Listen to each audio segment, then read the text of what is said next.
D'abord, je tiens à dire que le rôle de musée dans l'enseignement de l'histoire est extrêmement important.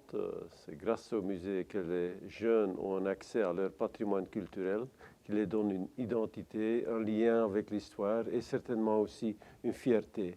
Donc c'est très important que chaque pays ait son propre patrimoine culturel et ait accès au patrimoine culturel qui se trouve actuellement à l'étranger.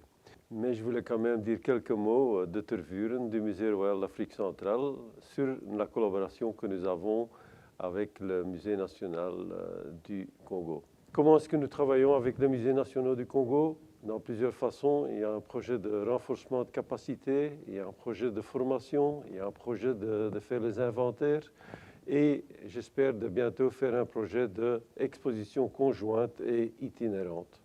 Évidemment, vous allez me demander, mais Tervuren est quand même le musée qui a des collections très vastes du Congo. En effet, nous avons en tout 128 000 objets ethnographiques dans nos collections, dont 85 000 du Congo. Nous sommes extrêmement ouverts et constructifs dans ce débat pour aider le Congo à faire leur propre collection représentative. Donc, nous travaillons avec les musées nationaux actuellement en développant un inventaire de ce qui existe encore au Congo aujourd'hui. Il y a encore un patrimoine culturel important, pas uniquement à Kinshasa, mais dans plusieurs musées régionaux du Congo. Donc, nous allons travailler avec l'IMNC pour faire un inventaire de ces collections et ensuite, on va voir qu'est-ce qu'il faut encore pour assurer une collection représentative au Congo même. Et de là, on va voir qu'est-ce que nous avons dans nos collections qu'on peut retourner au Congo pour assurer qu'il y a cette collection-là. Au même temps, nous n'avons pas peur de parler de la restitution physique. Notre secrétaire d'État a fait une proposition de loi de dire que tout ce qui a été acquis par le pillage, par la violence, doit retourner au pays. Et en premier lieu, on change la propriété légale. Donc, notre secrétaire d'État va séparer le retour matériel de la situation de la propriété légale. Donc, il dit, voilà, quand quelque chose a été acquis par violence ou par pillage, automatiquement, ça devient la propriété du pays d'origine, dans ce cas-ci, le Congo. Et ensuite, c'est au Congo de décider est-ce qu'ils veulent bien le retour de cette pièce ou est-ce que ça peut rester en Belgique et éventuellement sous quelles conditions. Nous serons par exemple prêts à payer une certaine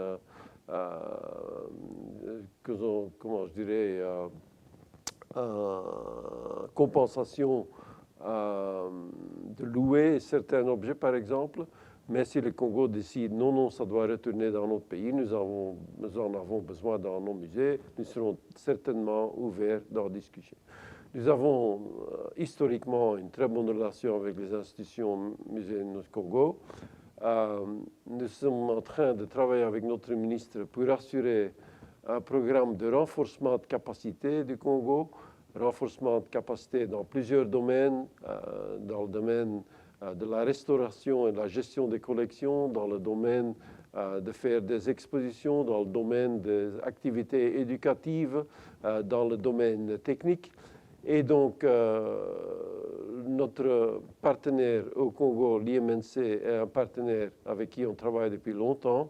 Et nous voyons maintenant que de plus en plus, le patrimoine culturel est le centre des débats politiques.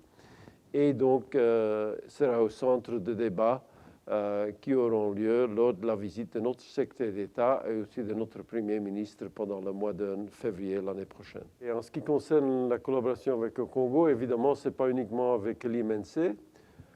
Nous faisons un travail important sur la publication des monographies sur chacune des provinces du Congo. Actuellement, nous avons publié 15 monographies. Dans cette monographie, vous trouvez sur chaque nouvelle province du Congo toutes les informations sur l'économie, la politique, la biodiversité. Il y a de nouvelles cartes qui ont été faites et ces monographies sont disponibles sur notre site web ou en forme de publication papier. Donc, ils sont certainement disponibles. Notre collaborateur Jean Massombo est l'auteur principal de ces monographies. De l'autre côté aussi, on travaille beaucoup avec les historiens congolais. On donne accès à nos archives. Nous avons la volonté de numériser la plupart de nos archives, nos photos, nos films et les mettre online, que tous les historiens et la jeunesse congolaise puissent avoir un accès direct à nos archives, à nos photos, à nos films. Et le plan est vraiment de numériser toutes les archives qui sont ici à Tervuren actuellement, pas uniquement dans le domaine de sciences politiques ou sciences historiques, mais aussi dans le domaine de la géologie, numériser ces archives et les rendre au Congo, que tous les scientifiques, que la jeunesse puisse avoir accès à ces connaissances que nous avons jusqu'à présent ici à Tervuren.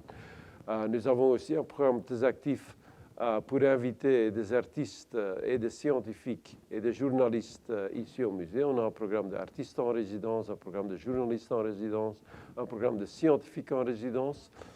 Pour les scientifiques en résidence, on encourage des scientifiques qui s'intéressent à la provenance de nos collections de venir ici. Notre inventaire est ouvert aux scientifiques et à tous ceux qui ont un intérêt, est numérisé, et donc on a des programmes spéciaux. On programme aussi en proche collaboration avec plusieurs artistes contemporains du Congo. On vient de terminer ou finir une exposition de Freddy Tsimba, mais nous planifions plusieurs autres expositions dans les prochaines années.